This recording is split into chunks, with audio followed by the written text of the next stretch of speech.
Well, folks, let's get started.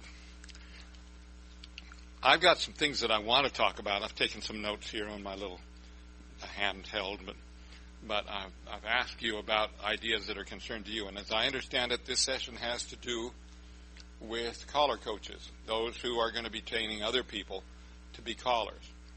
And so I've written down a couple of notes, and I'll go over those things, and after we've touched on those, then I'd like to open up for questions that you have about things. Randy, for example, said that he was looking for different ways to solve problems.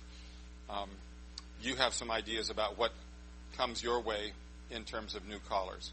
I have some ideas about what beginning singers, what are some of the troubles that they have, and how do you get them addressed. And so I'm just say this is the caller coach session on Monday. We're in Niagara Falls, lovely, balmy Niagara Falls. So the first thing that I wanted to say is as you work with these callers, new callers, the first thing that you want to do is to follow the Hippocratic Oath, which is to do no harm. You want to do whatever you do in the spirit of encouragement, and people are so very vulnerable sometimes that it takes not very much for them to become completely discouraged. People have emotional landmines that exist in their lives, and you may tread lightly on a topic thinking that you're being very kind and gentle, only to discover later that you touched on a subject that was very tender to them, and the reaction that they have to what your corrections were are way out of proportions to the level that you were intending it to be. So if you can ever be gentle in your activities, coaxing and nurturing rather than corrective. And sometimes you think, come on across, sometimes you think that the best thing to do is to be corrective, when in actual fact the thing that you'd be most useful to them is just to be encouraging. That people don't normally persist in bad behavior if they as soon as they get the discernment to tell the difference between effective work and ineffective work, they'll choose effective. We're just that kind of people. We're kind of wired that way. The other thing is to try to teach what you know. Sometimes it's easy to find yourself teaching something that you think you know or that you're not really sure about, but the best thing to do is to stay within the boundaries of the things that you know, and then say to the individuals, I don't have an answer for that, but I'll get an answer for that. And then you make sure that as you do that, their confidence in your integrity will just go up enormously. I think it's important to understand the process that people go through when they learn. And so there are 5 steps to this learning process. The first one is that you share with them new information. A learner gets some new information. It can be in the form of choreography, or it can be in the form of vocal development skills that have to do with singing. And so that's the first step for them, is to be confronted with a new piece of information. The next thing that needs to happen in order for them to really own it is that they need to practice it. They need to experiment with it. Often people will get a piece of advice. They will consider the source of the advice and adopt it as being true. But in doing that, they will sometimes adopt something that they think that the teacher taught, but which the teacher didn't really teach. They heard something different than what the teacher intended to say. And in the process, they commit themselves to an inappropriate behavior. That happens in singing a lot, in part because you can't see your singing instrument, and so you don't know exactly how it's being done on the inside of the body. You can guess, and sometimes you can be right, but sometimes you can be way wrong. But that's why it's so essential for the learner to practice or experiment with the new information that they've received. And that experimentation process should go on for a little while. In the case of singing, it just doesn't do anybody any good to get a whole bunch of information all at once and try to absorb it all. Because they can't. It has no meaning until it's had a chance to be experimented upon. And then even after it's been experimented with, the learner has to be able to come back to the teacher and say, I think I'm doing this. Am I doing what I'm supposed to? And that process of discernment to refine a person's expectations takes a while. At some point or another, after the experimentation process has gone by, there needs to be a time when the student commits themselves to that new principle, whether it's a new style of choreography or to a new level of intensity in the dancing sequence, or in my field, to whatever the vocal technique is that's being encouraged. There comes a point where they've experimented with it, they see the results of it, they can see its benefits. At some point, if they don't go through the process of saying, I choose to do it this way, if they don't make that commitment, they will not have the motivation to do the next part. And the next part is actually the hardest of all. That part is to make it a part of your everyday life, to take full ownership of it and practice it until it becomes second nature. And there are many people who go through the process of hearing a new piece of information, practicing it, liking it, failing to commit, just sort of saying, I'm going to try it out, but then not understanding that they have to persist at that behavior for an extended period of time before they'll really be able to reap the rewards of it. And in most adults, you already have prior behaviors in your voice usage that have to be supplanted by new skills. And our habits are very powerful things. They induce us into the same behaviors that we've always been in. We have to really purposely work to move out of the groove of our habits and into the groove of a new behavior. So singing is one of those things that's so closely tied with talking, and we've been talking since before we knew how to talk. So the behaviors that we have are deeply, deeply ingrained, and if you're going to make any adjustments on those, it is really a challenge to do. Come on in.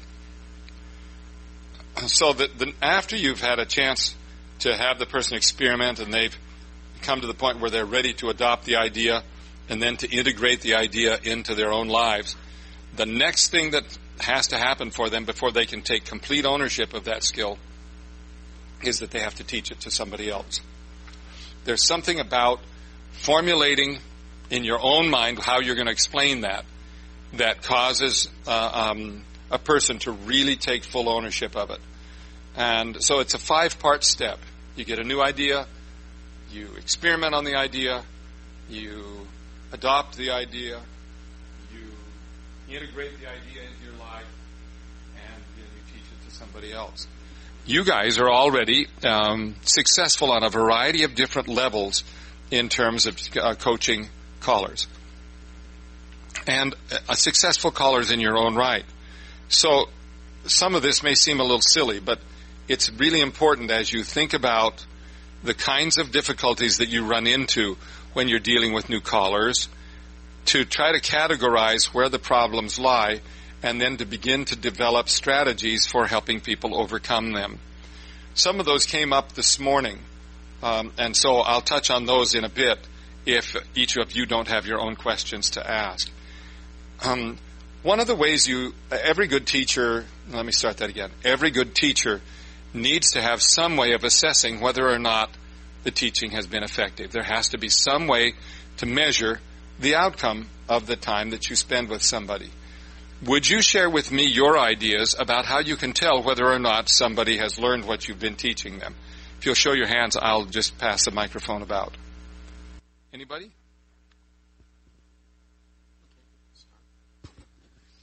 Scott Byers, Sacramento, California. One of the things that I do in my callers classes is I have basically it's kind of a vocal critique sheet. And the first thing I do is I set up a range, and I work on their range and see if I can expand their range by 1 note or 2 notes. I think that's successful. I find that that the reason they're flat or that they're sharp is they're outside of that comfort range. And so if I can expand their range, I can eliminate some of the flatness, some of the sharpness to that. That's just one. So the way that you assess it is by listening to the outcome. You listen to them, and they're either successful at doing what you ask them to do, or they're not successful, and that's one way that you can measure. Does anybody have any other ideas about how you can measure whether or not somebody's getting it? I'll volunteer. You can ask them what they just learned and see what their response is. And very frequently what will come back to you will sound way different than what you gave. And so that's a good way to catch right in the early stages, before it's had a chance to embed itself in their thinking, to have them say back to you what it is that you said. And then you can make the corrections. At that point, then they can have a clearer notion about what it is that they're trying to accomplish. So along the way, some sort of accountability for them to say what it is that they, either that they understood as you said, that's one form. Another way to do it is to ask them to describe what it is that they're doing when they're doing it. And many people are not very self-aware. When people learn things, they often will learn it by seeing somebody else doing it or reading it in a book. In other words, they're visual learners. Others are auditory learners, where if they can hear it done, they can imitate it very naturally, and that's an easy, fast way for them to learn. But the most effective way for a singer to change behavior is to be kinesthetically connected, to be connected to the sensations that are in our bodies. And many of us are not good at that kind of learning. On a regular basis, I will ask my singers at school I'll teach them a new technique. I'll ask them to sing the new technique in a phrase. Then I'll ask them to sing that same phrase in an old technique. Then I'll ask them to tell me the difference between those two things, hoping that they can articulate the differences from their perspective instead of from my perspective. And when they do that, often they will say words that don't make very much sense to me. The before feels purple and the new one feels blue. What does that have to do with anything? And it doesn't really have anything to do with anything except in their mind. And as long as the outcome's okay, I don't care if they call it purple or blue, as long as they can tell the difference between and can choose blue. Yeah, Scott Byers again, Sacramento, California. One of your colleagues created, at your university, I believe, created a series called Beautiful Voice, or Beautiful Singing. It's a wonderful video to see, and one of the things that I got out of that was to ask them, how do you feel? And it's a very interesting response that you get. How does that feel when you ask them? Because sometimes you get a response that you didn't expect to get. You're really correct about that. Sometimes they will say, not anything having to do with the thing that you're teaching them. How do you feel? Frightened. Or how do you feel? I feel tall. I feel short.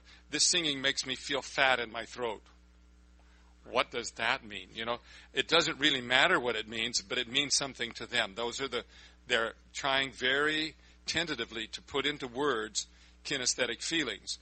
And so with the greatest of tolerance, you can allow people to express those things. And it's really a kind of an interesting thing to allow them to find their own way of articulating what's going on, because then they're taking ownership of it. If they feel compelled to regurgitate the words that you said to them, if their answer comes back to you in the same words that you gave it to them, the probability is that they're not getting it, that they're just repeating back the words. But if they come with some sort of individual ownership, that's a really good way for you to start to find the difference. And the playing of the game this and that is a really useful tool for teaching people new skills. This being that which they've just learned, and that being that which they just used to do.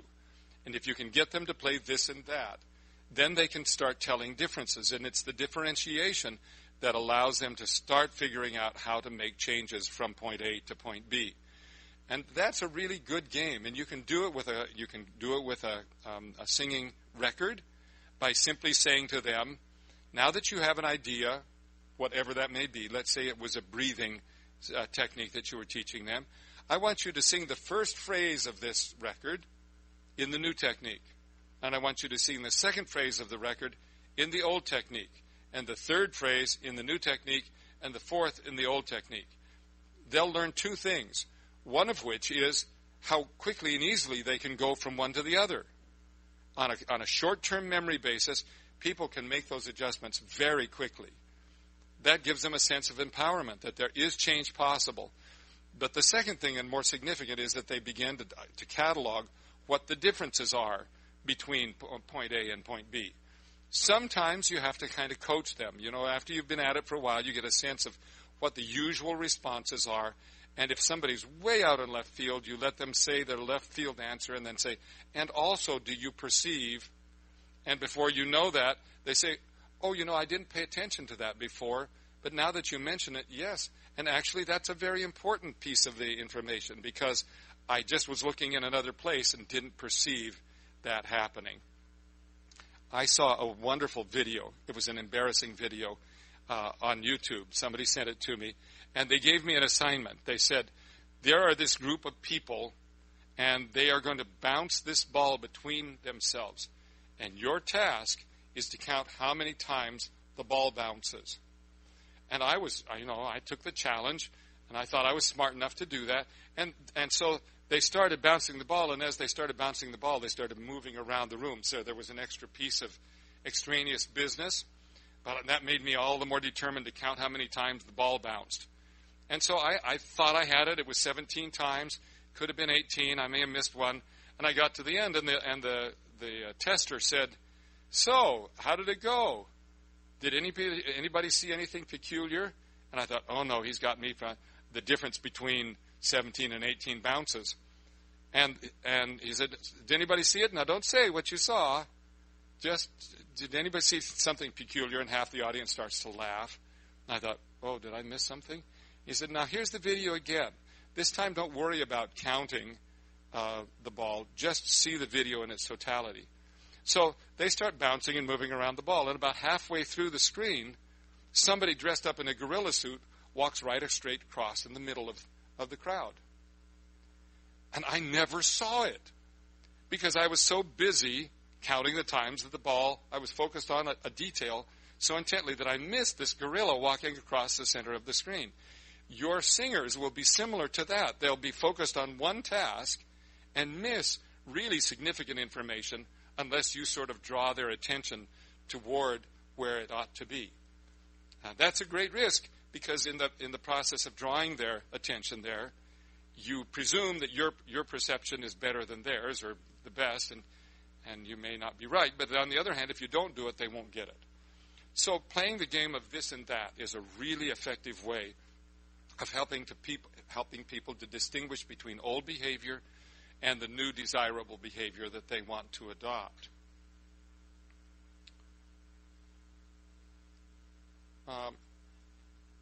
The other thing that I wanted to mention in this conversation is that there are varying degrees of ownership. Once somebody starts to learn a new skill, then they're not done. There are all kinds of levels of competency. You start out and somebody can't do it at all. And then they can do it with you coaching them to do it. Which would you call that? Competent or capable or able. You know, they can do it under controlled circumstances. And then as time goes on, they can only do it in the controlled circumstance. They can't do it in the regular circumstances. They get overwhelmed with other information. And so their degree of ownership is held hostage because they can't carry it to that next step. But your goal is to help them move from incompetence to competence, and from competency to consistency, and from consistency to deep habitual behavior. I've quoted these numbers before, but I'll give them to you again.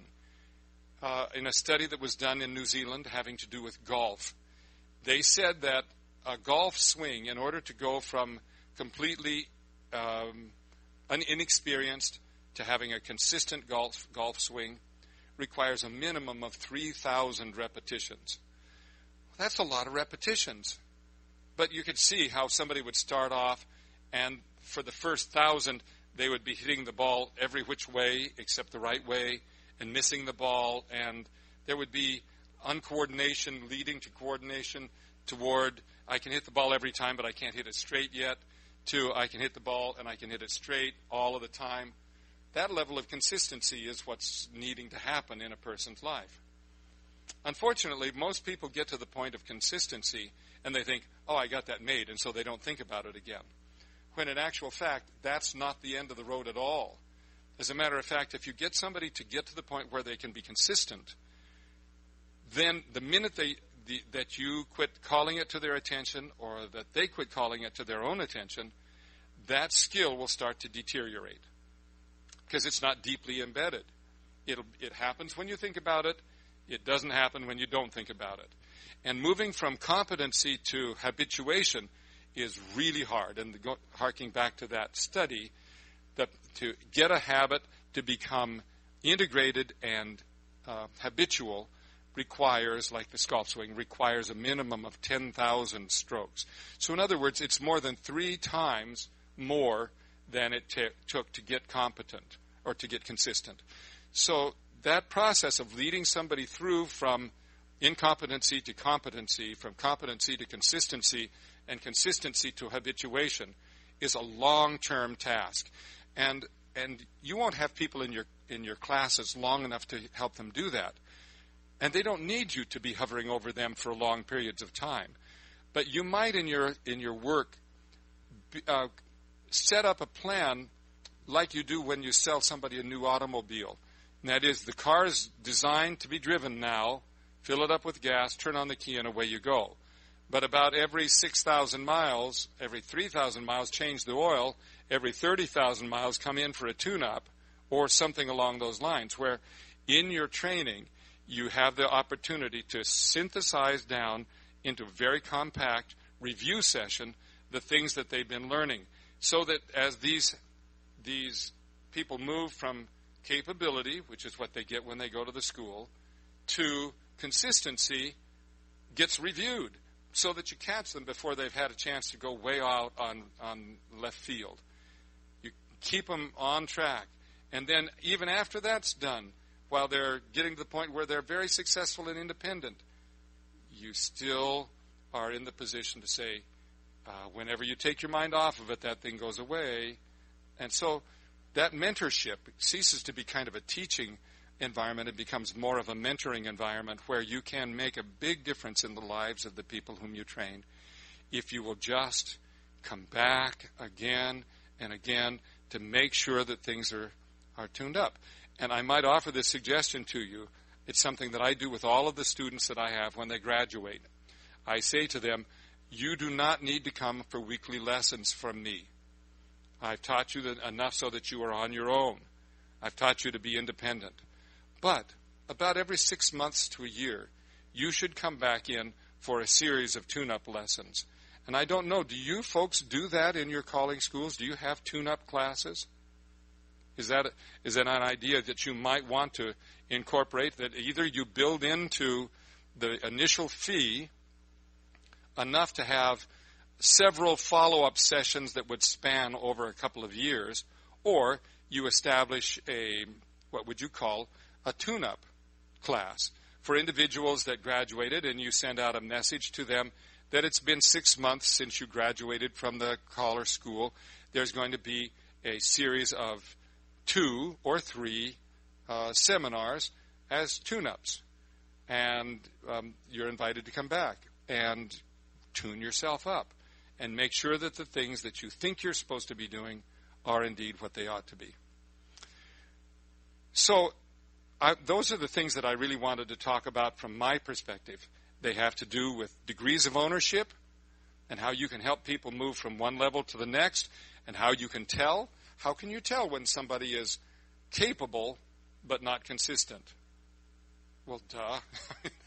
That's an easy one. They do it sometimes, but they don't do it other times. They do it while they're thinking about it. They don't do it when their mind gets on something else. Okay, that means that they've still got ways to go. They're not bad. They're not doing poorly. They're doing as expected, but they're not where they need to be. And there's that encouragement that keeps saying, go on until you just don't ever miss. Then from that point on, most people will say, done with that. And then I can't tell you how many singers will come back to me and say, oh, you tell me it's my breathing. We worked on that 2 years ago. I thought I had that solved. And 2 years ago they did have it solved. But then they quit attending to it, and their old behaviors began to reassert themselves. So now, those are the things that I wanted to talk about. Now let's talk about the things that you want to talk about, that have the challenges that you face in teaching people about singing as you're teaching them in your calling schools. And I'd love to get from each of you something that is a challenge that you'd like to have some more tools in your toolbox to help solve. Let me just come right over here on the end. Have you got anything in your mind that you could say, Robert?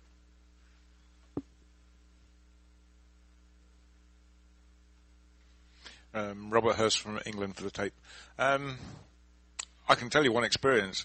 That this caller was a call school, same call school as I was on, and he was obviously a brand new caller, and he brought one record with him which he didn't know, and so he had instant hurdles of he didn't know the record, didn't know choreography, didn't know anything. By the end of the week, obviously he got familiar with the record, so it was very happy with that and can progress into other things. And I always tell newer callers now that if you can find a record that you know, start with that one, because that helps you. It gets over one hurdle and you can move on to the next one. That's a very good observation. And when you're doing multiple tasks, it's too much to have to be figuring out the choreography off the record sheet if you don't already know it. So if you're trying to do something new, like as in changing your singing voice, the last thing you should do is to do something that you're not familiar with. Let me come up to you, John. Have you got anything? The thing that I have always been afraid of is not having the professional training like you as a voice coach of telling a student something that might cause harm to their voice. And I'm always afraid that I would not say the right words. The answer to John's concern is that as long as you're telling the truth, you're not worried. You don't have to worry. What you can talk about is what you perceive to be true. If the voice is out of tune, you may not have the solution to that, but you do know that the voice is out of tune. If the voice doesn't project, then you can say your voice doesn't project.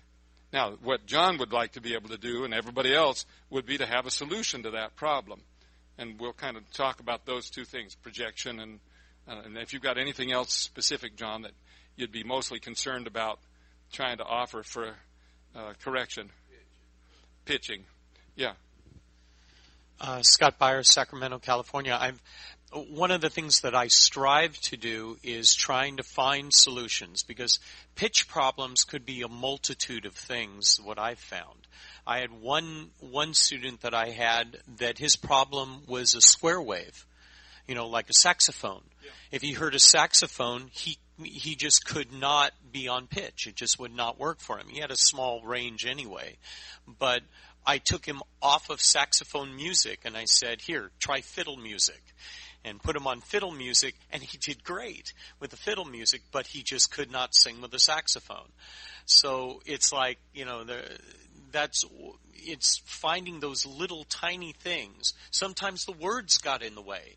They couldn't do the calls because when they did the calls, they got off the track of the music, and which isn't a vocal thing, but it is kind of sort of in our profession. So, yeah, but finding, and that's the thing. One day I'm going to be in a situation where I won't be able to figure out why this person has a problem with tonality. I know the answer to that guy with the saxophone. He's just not saxy enough. And if he were, right. Too saxy for me. So you're not a caller, so I'll bypass you, Randy. Randy Page from Charlotte, North Carolina. Basic things I'm looking for some help is I only know 2 or 3 techniques to help them bring their voice forward, because usually they're singing too far and back. And I'm interested in other techniques to help them with support. The other big problems I find with callers is they're just not opening their mouth wide enough. In the session that I had this morning, we were talking about things that you could do to influence the sound, and one of them is open and closed, and the other one is front and back, and the other one is loud and soft. And those are things that you can do, polarities that you can take people toward. And if you can get them toward polarities and help them to tell the difference between how they do it from one end to the other end, that gives them some awareness. So support and placement would be the things that you'd like to look at. Okay.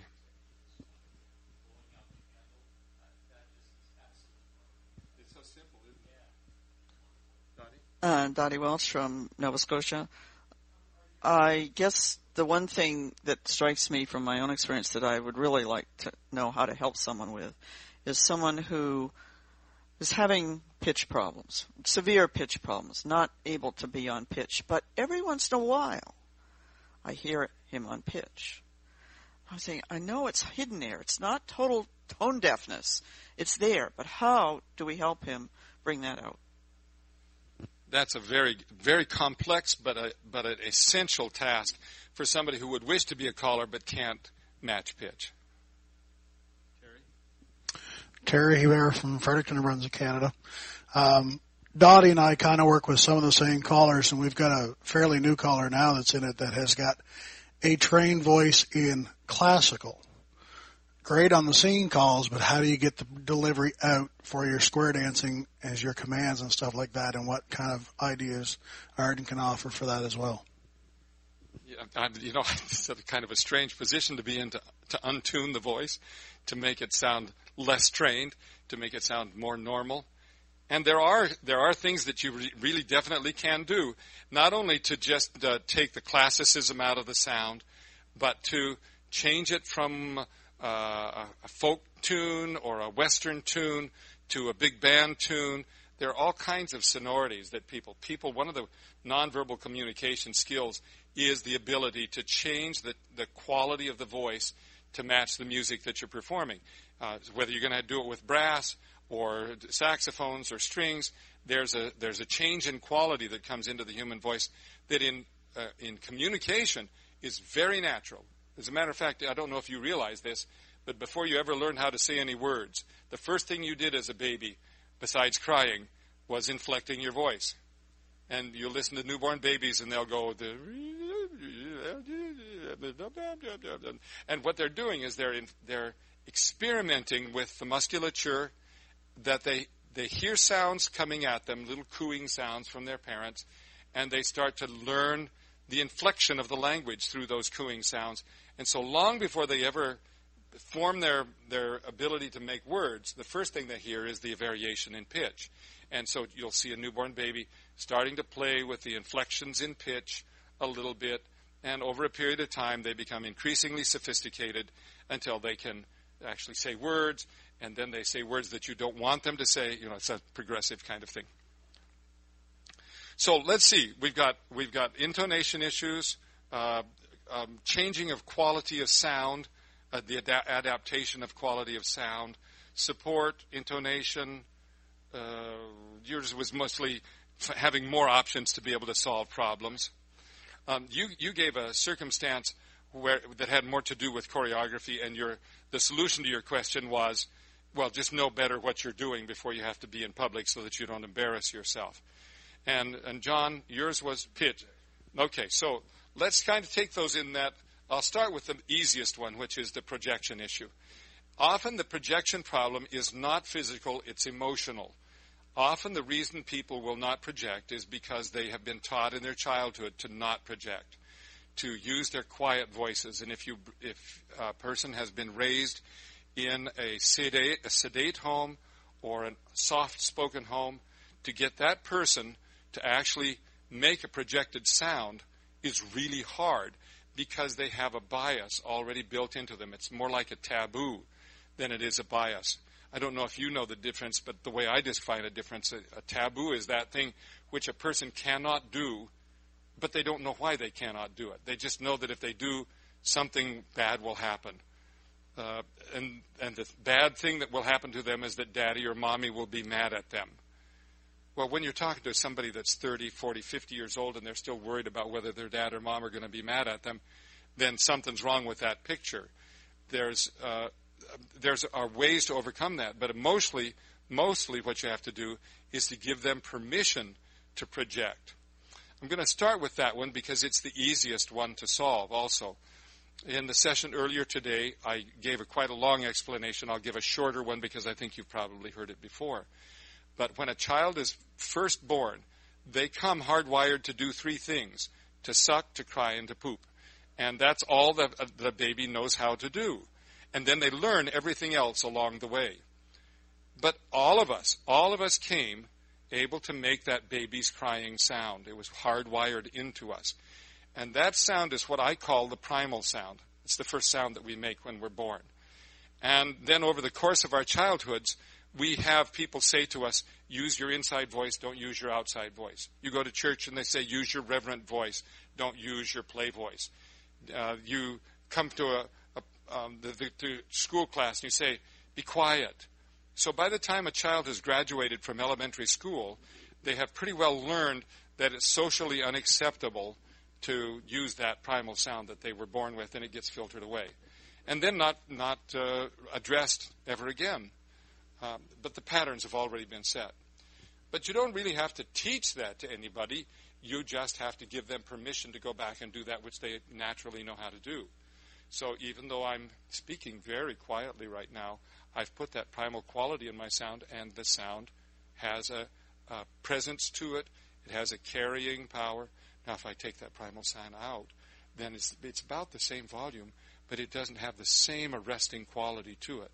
It's a characteristic of an upper frequency. It's a tuning that you do right in the very back of your throat with the base of your tongue. And when your tongue is in a certain position, you'll get this primal quality. And when your tongue's in another position, the primal quality will go away. And so a person can sing hard and still not project well. So here I'm going to count for you. 1, 2, 3, 4, 5. That's with primal sound. 1, 2, 3, 4, 5 without primal sound. 1, 2, 3, 4, 5 trying to be loud without that primal sound. And listen to the quality of the sound when I make it. 1, 2, 3, 4, 5. Now you've heard people sing that way before. That's an overproduction. That's a forcing of the voice to try to compensate for a very simple tuning issue, which is that primal quality. And that's as simple as that. So I'm going to go down the row, and I'm going to ask each one of you to speak with that primal quality in your voice. You can hear me. Here it is. It's in there right now. It's gone now. It's back in again. It's gone again. It's the same pitch, but it doesn't sound the same, does it? When I put primal sound in, all of a sudden my voice sounds more resonant. It actually sounds deeper. But when I take it out, it becomes shallower. And the reason for that is that we have the pitch on which we speak, and then embedded in that pitch is a whole bunch of overtones that give the characteristic to each one of our unique voices.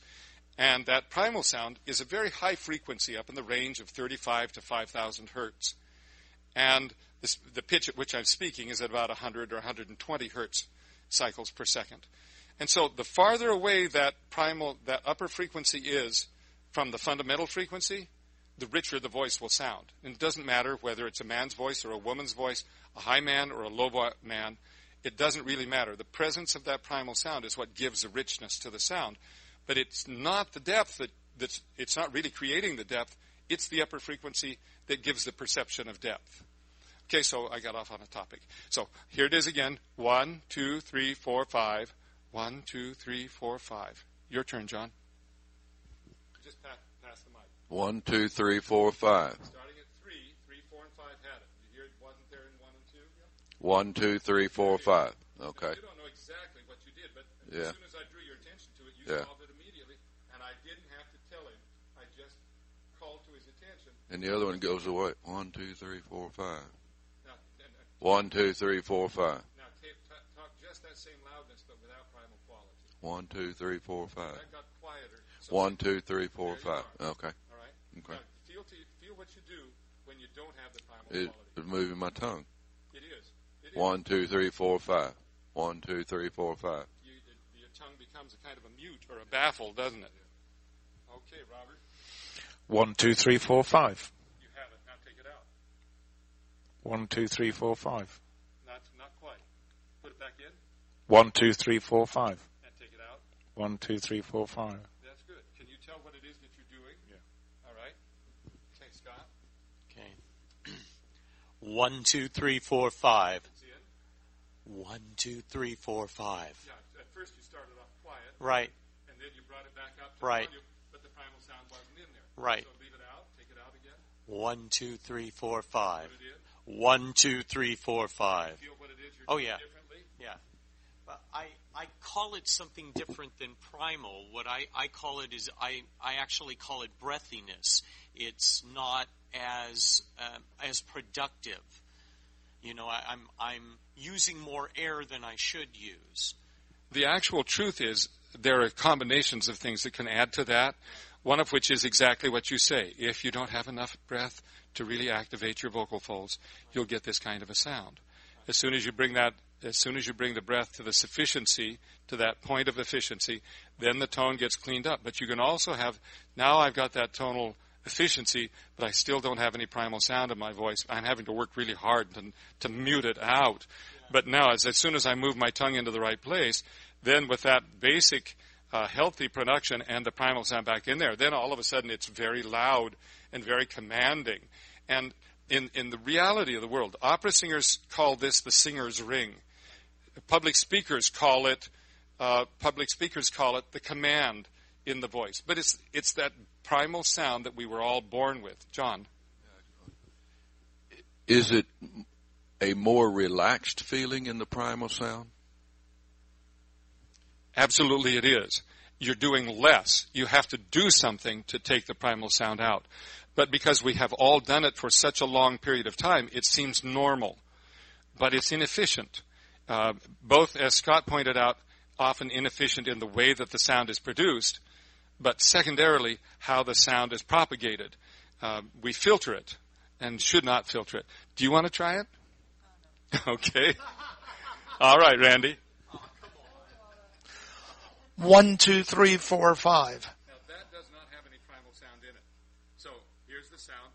One, match me. One. I'm going to put it in your pitch range. One. Right at the end. One. 1, 2, 3, 4, 5. In your speaking voice.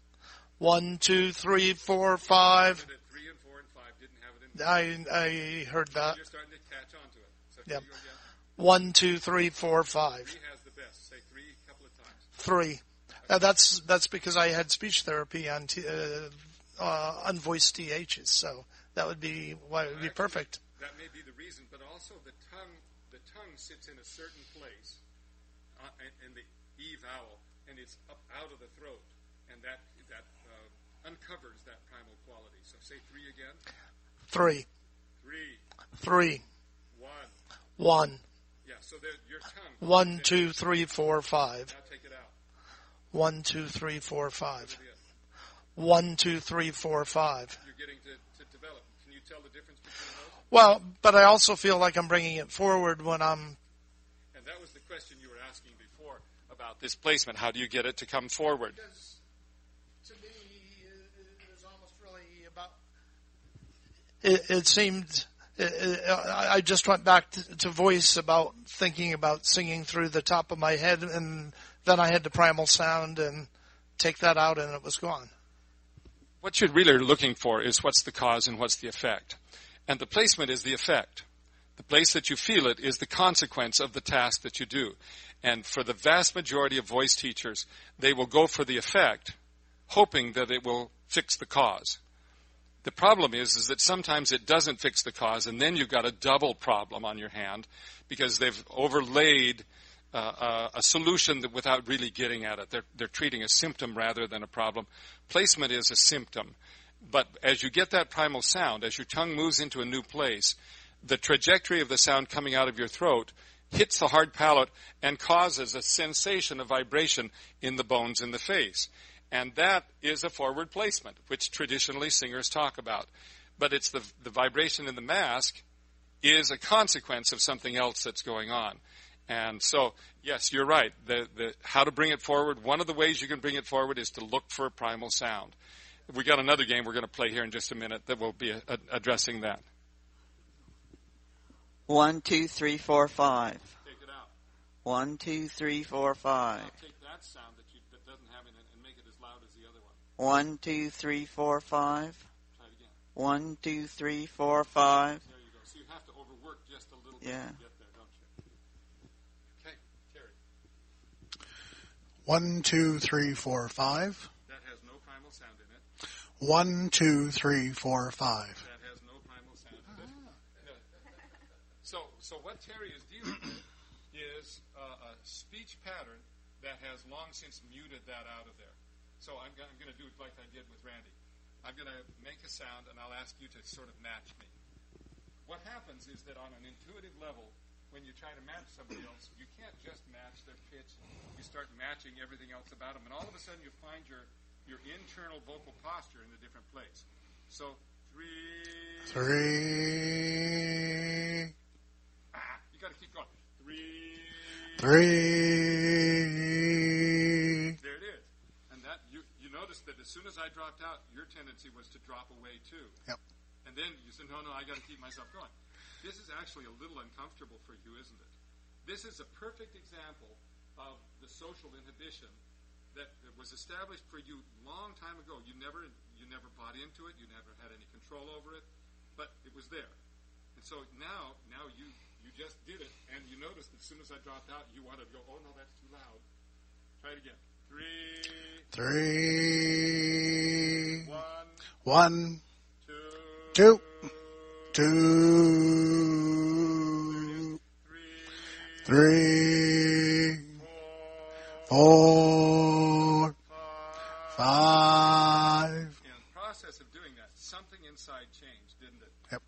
Can you tell them? Because this task, that you're really getting a benefit here because you're in a position to tell them what it is that you're perceiving happening right now.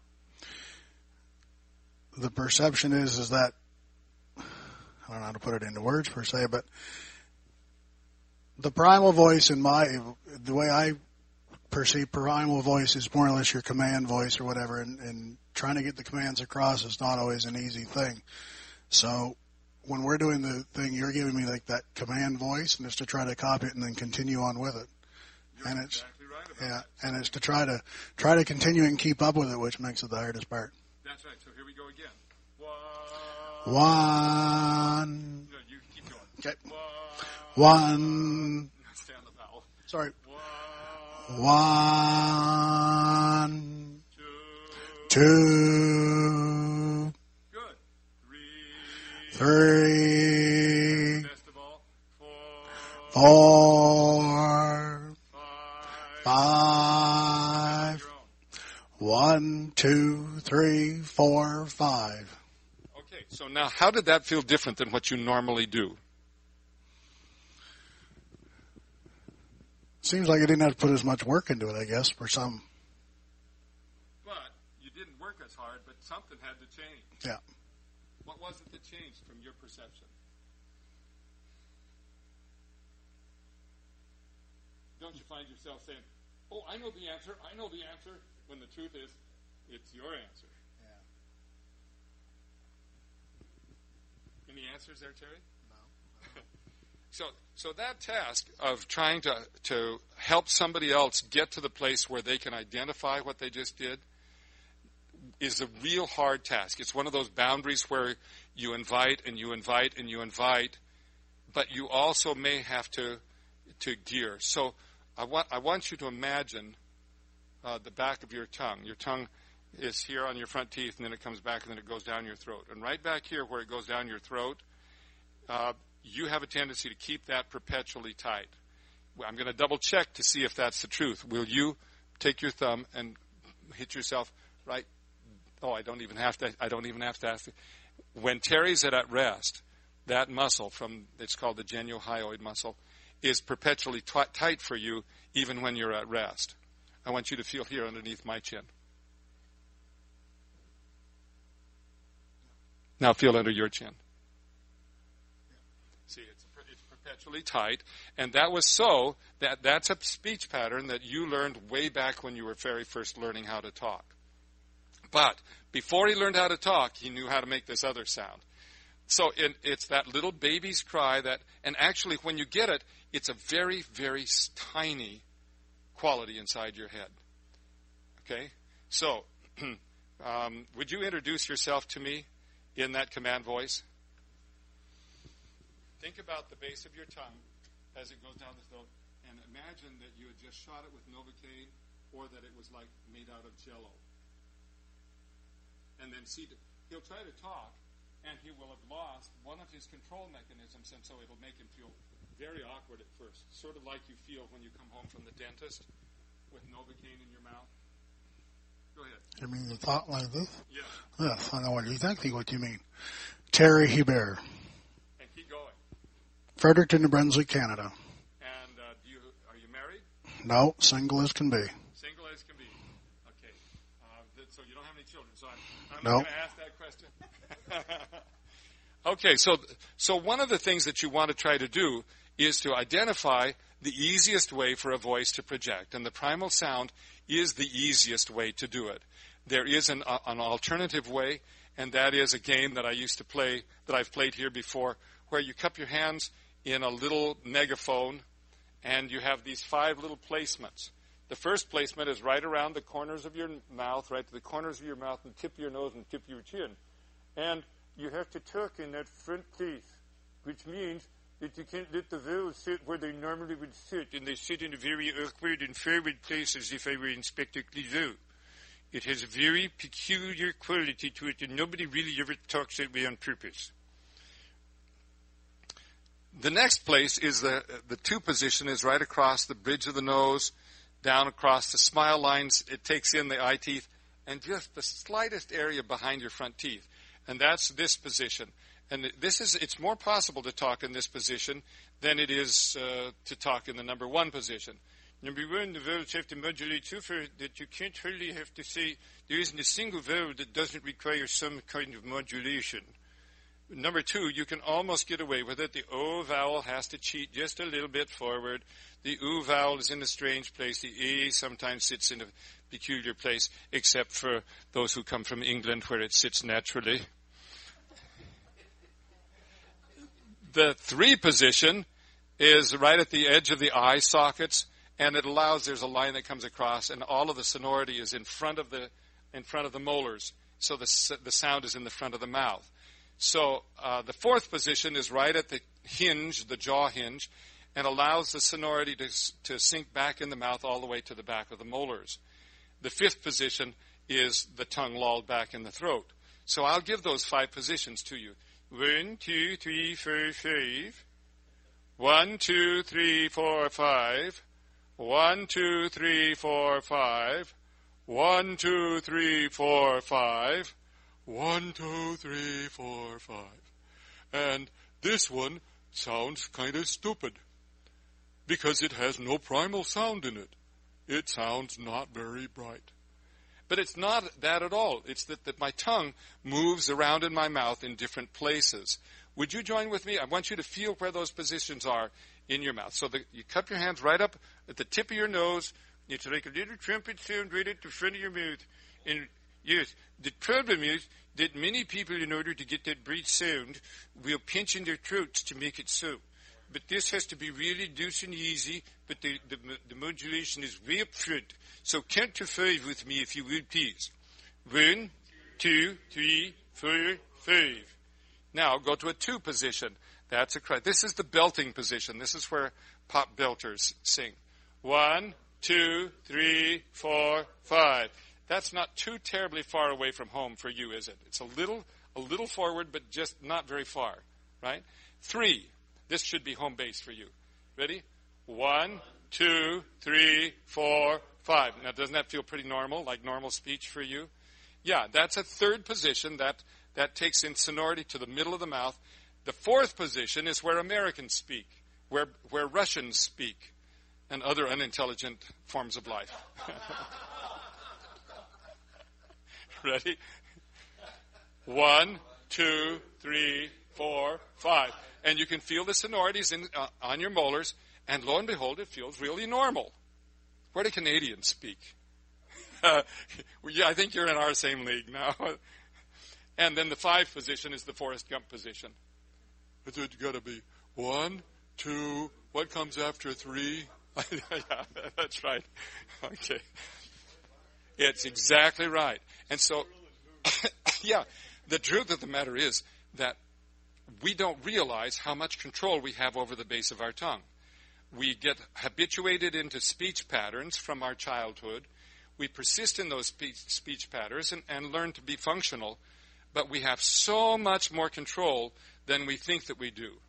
So that's another one of those really direct placement things, because when it's up there, your tongue is way right up behind your front teeth. There's no room for resonance behind it, so it's under in front, and it's really strange. And some vowels don't sit normally there. They have to be modulated to fit. So the placement issue, there are several tools. The primal sound is the easiest one to get at. It can be also the most exasperating, both for the teacher and for the pupil, because you know you can do it, you know they can do it, but you don't know exactly how it's done. Each of you that sort of keyed in on it went, oh yeah, there's a change there. I think I know what that was, you know. And it has to do with the base of your tongue. Okay, so intonation, yes. Can I ask one more question? Because this is Randy Page again. Yeah, Randy, you're going to speak to me in primal sound, right? Absolutely. Thank you. I have a female that I've been working with who is definitely working in position 2, trying to do a belt, and definitely has a harsh sound to her voice, and I'm very concerned that she's doing damage in it. I've recommended that she go see a singing teacher of some sort and has resisted that suggestion. What can I do to assist? We voice teachers are a scary lot, and there are people that would not want to touch us with a 10-foot pole because we can do as much harm as we can do good. And for individuals who have developed the belting quality, who like that contemporary brash sound, the voice teachers that they go to always makes them want to sound this way. And that's not the way Mariah Carey sings at all. And I wouldn't want to sound like some stuffy old broad. I want to sound like somebody that's contemporary and with it. And so the solution for her goes back to what we were talking about here, Scott, just a minute ago, and that is if you can get the voice to hit that threshold of efficiency, then there is no need for the tightness. Often individuals, in an effort to they hear a bright quality in the sound, and a tight production produces a bright sound. So when I go to this kind of production, immediately what do you hear? Apart from the constipation of that sound, you hear bright qualities. It's penetrating. Yes, but that's exactly what she's doing. That's right. And so this has nothing to do with the modulation of the sound forward or back. It has to do with degrees of tightness right here at the throat. So when I address people who want to be pop belters, I will start off in the same kind of loose production that I've used here for a number of years with CALLERLAB, where you sigh, ah, ah, and bring it to a full sonority. Once it's in that sonority, then I start to take the tongue and move it into a different position, and you can hear basically the same kind of loose, easy production, but the quality has changed significantly into a more brash kind of a sound without the tenseness. And it's the tension that you want to try to encourage away from your dancer, from your callers, because the tenseness communicates tension.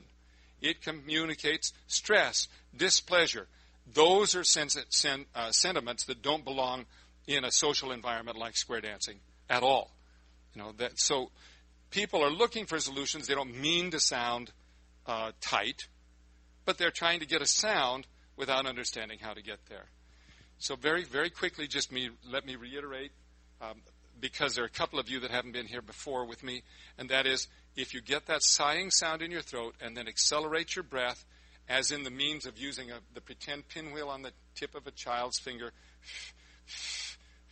where you move your breath faster through a relaxed throat, you move from this to this to this. And all that was a change in breath speed, not a resistance in my voice. And that sonority, when you go there, that has lots of energy in it. It's a clear tone. So sometimes when you get somebody that sounds diffused, it's not because their tongue is in the wrong place. Almost always it is. That's a part of it. But that there's also, right at the fundamental sound production, there's an inefficiency where air is leaking out. And that's something that you can diagnose right away. Questions you should ask yourselves as you listen to your singers, to your callers. Do the callers have a clear tone? Is there a center to the tone? Think of it like a golf ball or like a tennis ball or like cotton candy. Is the singing's voice like cotton candy, or is it firm? Does it have that in it, or does it have that in it?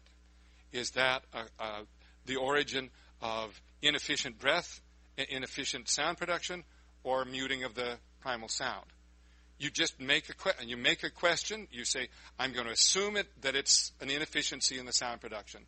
So you show them how to do that progressive sound production with the pinwheel. And if it corrects the problem, you've diagnosed correctly. If, after doing that, it isn't diagnosed correctly, you go to primal sound. It's going to be one or the other of those two things. And that sort of sandy, noisy, gravelly quality of sound is almost always one or the other of those two things. And often they're sort of laid on top of each other. So you have to address one of them, and then you have to address the other one. But if you're going to have to address both, start with the sound production and then tune the sound production. Scott, you had your hand up. Kind of a relative problem, though. We kind of shoot ourselves in the foot because as square dance callers, if the dancers can't hear us, if we don't articulate properly and they can't hear the calls, then we're useless, basically.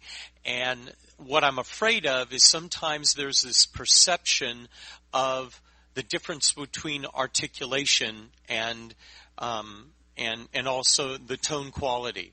And sometimes there's this fight back and forth between the two of them. Can you address that? There are two parts of speech. One of them is the vowels. And in the vowels, those of you that have been to the sessions before know that I have a system of tuning vowels to make them match with each other. But I don't talk very much about consonants, partly because it just takes a lot of time to talk about the details. But there is one really nifty, quick fix for people who are inarticulate. And when you usually talk, when somebody enunciates, when you use the word enunciation, that has to do with the shaping of their vowels. When you use the word articulation, it has to do with the way they form their consonants. And so there are individuals who are haphazard or lazy in the forming of their consonants. And the best way that you can help them overcome that without getting into all of the details is to ask them to whisper their calls. When I whisper to you, all you get is the consonants. There are no vowels there. And so I can isolate and pay attention to those consonants.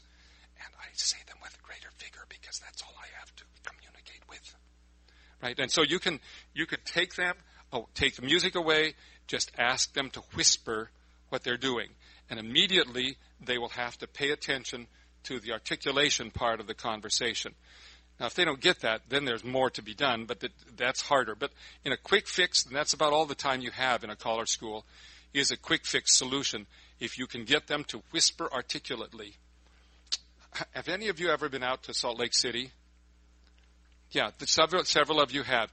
You know, the Mormons built a tabernacle out there, and it's famous for having wonderful acoustics. When I was a student back in time, I was performing in a theater in Salt Lake, and my day job was to serve as a janitor in the tabernacle. And then every time tours would come through, I would leave my broom backstage. I would come out and I would say, without amplification, I will now whisper. And at 200 feet away, they could hear me fine. I will now drop 2 pins. And I would drop 2 pins, and you could hear the pin drop.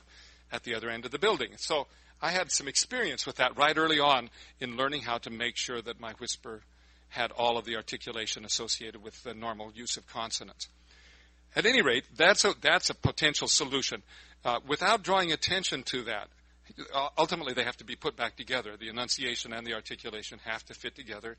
And in some ways, they fight against each other because the enunciation is a sustaining sound, and the articulation is the interruption in that sustaining sound. And so that's a technique. How are we doing on time? I don't want to run over. Okay, so we haven't talked about intonation issues. There are some muscles embedded inside of your vocal folds. In your voice box. They're called the cricothyroid muscles. They have the primary responsibility for inflection, or, in singing, for the establishment of pitch. Many people use other means besides that means to change pitch. They will have a tightness in the tongue, so that as you go up the scale, the tongue gets tighter and tighter, and you'll see people who suffer from that tendency. The higher they go on the scale, the more they raise their head like this and jet their chin. What's happening is that the muscle that's between the chin and the hyoid bone, which is right at the top of the larynx, as they do that, the muscle gets tight. It drags the part of the cartilage, it drags the voice box in a strange way, and it raises pitch. The problem is that it can only range pitch a certain level before that muscle maxes out, and it can't finish its task. That's not a very good solution to the problem. Another one is that as pitch goes up, you get louder and you push. So if you're singing this way, hear me change pitch? What I did was change the pressure of my breath. And in a very subtle way, what I did was I established a pitch which was low, and then by adding breath pressure, I got my vocal folds to bow upwards by slight margins to correct the intonation. That's one way. As a matter of fact, that's the way many, many people sing. And you can tell the people that use that system because when the higher they go, the louder they get. And if they're going from a low note to a high note, the high note always jumps out as being much louder because they're adding more pressure. That's the tool that they're using to change pitch with. But there is another way to do it, and it's often used by having people do glides and sirens, where you establish a baseline breath energy,